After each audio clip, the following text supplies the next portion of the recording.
श्री स्वामी शंकराचार्य ने भी अपने निर्माण षटक में इसी बात को सिद्ध किया है। यथा मनो बुद्ध अहंकार चित्तानि न अहम न च श्रोत्र जिह्वे न च घ्राण नेत्रे न च व्योम भूमिर्न तेजो न वायुश्च दान नंद रूपः शिवो अहम न च प्राण संज्ञो न वै पंच वायुर्न वा सप्त धातुर्न वा पंच कोशः न वाक् पाणिपादम न चोपस्थ पायुश्चिदानंद रूपः शिवो अहम। मैं अर्थात आत्म तत्व मन, बुद्धि, अहंकार और चित्त नहीं है, कान और जिह्वा भी नहीं, नासिका और नेत्र नहीं है, आकाश और पृथ्वी नहीं, तेज नहीं है, वायु नहीं है। मैं अर्थात आत्म तत्व चिदानंद रूप है, शिव है। मैं अर्थात आत्म तत्व प्राण वर्ग नहीं है, पंच वायु नहीं है, सप्त धातु नहीं है, पांच कोश नहीं है, वाणी, हाथ, पैर नहीं है, जननेंद्रिय और गुदा नहीं है। मैं अर्थात आत्म तत्व चिदानंद रूप है, शिव है। इसलिए सब दर्शनकारों का सिद्धांत जड़ चेतन द्वैतवाद है। जड़ तत्व को चेतन तत्व से भिन्न करने के उद्देश्य से जड़ तत्व के अवान्तर भेदकरण, माप और वर्णन शैली में भेद होने के कारण बाह्य दृष्टि रखने वालों को इनमें परस्पर भेद होने का भ्रम होता है। दार्शनिक दृष्टिकोण से जानना अपने से भिन्न वस्तु जड़ तत्व का ही हो सकता है। अपने को अर्थात चेतन तत्व अर्थात पर ब्रह्म को जानने का शब्द प्रयोग करना अयुक्त है। यथा विज्ञातारमरे केन विजानीयात, सबके जानने वाले विज्ञाता को किससे जाना जा सकता है, अर्थात किसी से भी नहीं जाना जा सकता है। ये नेदम सर्वम विजानाति तम केन विजानीयात, जिससे यह सब जाना जाता है उसको किससे जाने।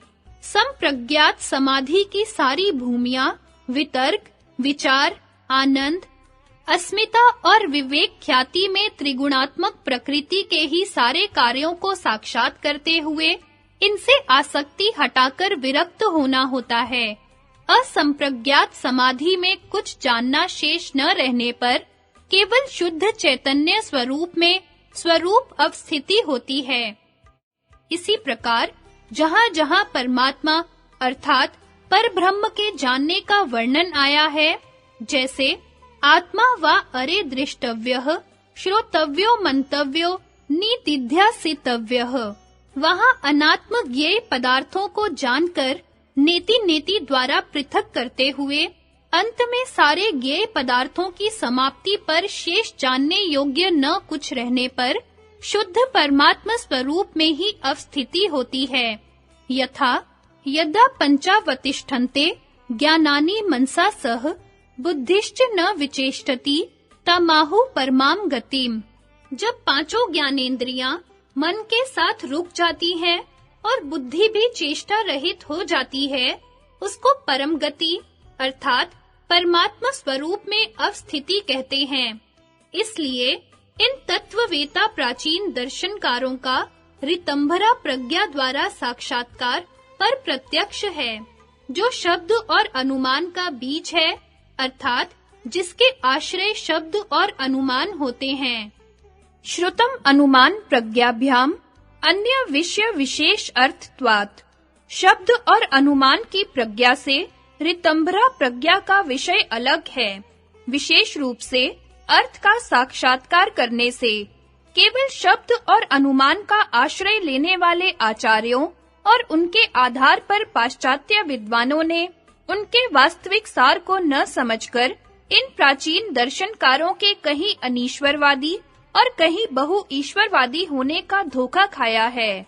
अब उत्तर मीमांसा के जिन सूत्रों में अन्य दर्शनों के खंडन होने का भ्रम हुआ है, उसका स्पष्टीकरण किया जाता है। ईक्षतेर्ना शब्दम, ईक्षण से शब्द प्रमाण रहित नहीं है, अर्थात ब्रह्म को जगत की उत्पत्ति आदि में निमित्त कारण मानना शब्द प्रमाण रहित नहीं है, क्योंकि उसमें यह शब्द प्रमाण है, तदेक्षत बहु श्याम प्रजाए येति। उसने ईक्षण किया, मैं बहुत हूँ, प्रजा वाला हूँ। कई सांप्रदायिक भाष्यकारों ने अशब्दम के अर्थ प्रमाण रहित प्रकृति लगाकर सांख्य दर्शन का खंडन किया है, जो सर्वथा अनुचित और अन्यायपूर्ण है, क्योंकि सांख्य की त्रिगुणात्मक प्रकृति अनेक श्रुतियों और स्मृतियों से प्रमाणित है।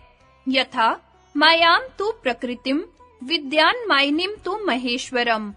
प्रकृति को माया जानो और महेश्वर को माया वाला। अजाम एकाम लोहित शुक्ल कृष्णाम वही प्रजाः सृजमानाम सरूपाः। एक अजा है जो लाल, श्वेत और काली है। वह अपने समान रूप वाली बहुत सी प्रजाओं को उत्पन्न कर रही है। महतेः परम व्यक्तम व्यक्तात् पुरुषः परः। महत् तत्व से परे अव्यक्त और अव्यक्त से परे पुरुष है। निम्न वेद मंत्रों में कितनी उत्तम रीति से प्रकृति का वर्णन किया गया है। द्वा सुपर्णा सयुजा सखाया समानम वृक्षम परिश स्वजाते तयोरन्यः पिप्पलम स्वादवत्यंशनन्यो अभिचाक्षीति। समाने वृक्षे पुरुषो निमग्नो अनीश्या शोचति मुह्यमानेः।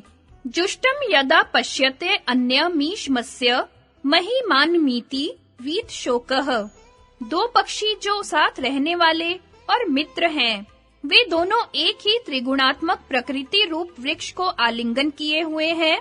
उन दोनों से एक जीव रूपी पक्षी स्वाद वाले फल को खाता है और दूसरा ईश्वर रूपी पक्षी फल न खाता हुआ केवल साक्षी रूप से रहता है। उसी प्रकृति रूप वृक्ष पर जीव रूपी पक्षी आसक्त होकर असमर्थता से धोखा खाता हुआ शोक करता है, किंतु जब योग युक्त होकर अपने दूसरे साथी ईश और उसकी महिमा को देखता है, तब शोक से पार हो जाता है। इस प्रकृति रूप वृक्ष की जड़ ऊपर की ओर है और शाखाएं नीचे की ओर। पृथ्वी में छिपी हुई उसकी जड़ अव्यक्त मूल प्रकृति गुणों की साम्यावस्था है, जो अलिंग कहलाती है और प्रत्यक्ष न होने के कारण केवल आगम और अनुमान गम्य है, जिसके संबंध में कहा गया है, गुणानाम परमम रूपम न दृष्टिपथ मृच्छति यत्तु दृष्टिपथम प्राप्तम तन्मयेव सुतुच्छकम। अर्थ, गुणों का असली रूप अर्थात साम्य परिणाम दृष्टि गोचर नहीं होता। जो दृष्टि गोचर होता है वह माया जैसा है और अविनाशी है। दिखलाई देने वाला वृक्ष का आधार तना गुणों का प्रथम विषम परिणाम व्यक्त महत् तत्व लिंग मात्र है, जो सत्व ही सत्व है। उसमें क्रिया मात्र रज और उस क्रिया को रोकने मात्र तम है, जो कारण जगत, देवायन वाला आदित्य लोक और ओम के तीसरे पाद साधारण मनुष्यों के लिए सुषुप्ति अवस्था वाली और योगियों के लिए अस्मिता, अनुगत संप्रज्ञात समाधि और विवेक ख्याति की अवस्था वाली तीसरी मात्रा मकार है, जो आनंदमय कोश कहलाता है। यही महत् तत्व सत्व की विशुद्धता को लिए हुए विशुद्ध सत्वमय चित्त, समष्टि चित्त और ईश्वर का चित्त कहलाता है, जिसमें ईश्वर का जीवों के प्रति कल्याण करने का नित्य संकल्प, वेदों का ज्ञान, सर्वज्ञता, सर्वशक्तिमता और सारी शक्तियां निर्तिशयता को प्राप्त किए हुए विद्यमान है, और सत्व की विशुद्धता को छोड़े हुए सत्व चित्त, जीवों का चित्त, कारण शरीर कहलाता है, जो संख्या में अनंत है और सत्व चित्त की अपेक्षा परिच्छिन्न, अल्पज्ञ और अल्प शक्ति वाले हैं। और इनमें जो लेश मात्र तम है, उसमें अस्मिता, राग, द्वेष और अभिनिवेश आदि कलेशों की जन्म भूमि अविद्या वर्तमान है। यह तम विवेक ख्याति की अवस्था में अविद्या क्लेशों के दबने पर उस वृत्ति को रोकने मात्र का कार्य करता है। चेतन तत्व, पुरुष का शुद्ध स्वरूप, शुद्ध आत्म तत्व, पर ब्रह्म, शुद्ध ब्रह्म, परमात्मा जिसकी सन्निधि से यह विषम परिणाम हो रहा है, उसी के ज्ञान का प्रकाश महत् तत्व के दोनों समष्टि और व्यष्टि रूपों में पड़ रहा है। महातत्व के ज्ञान स्वरूप चेतन तत्व से प्रकाशित होने को गीता में अति सुंदर शब्दों में वर्णन किया गया है। मयाध्यक्षेण प्रकृतिः सूयते स चराचरम् हेतु नानेन कौन्ते जगद्द्वि परिवर्तते मम योनिर्महद् ब्रह्म तस्मिन् गर्भं दधाम्यहम् संभवः सर्वभूतानां ततो भवति भारत। सर्वयोनिषु कौन्ते मूर्तयः संभवन्ति याः तासां ब्रह्म महद्योनिर्हं बीजप्रदः पिता।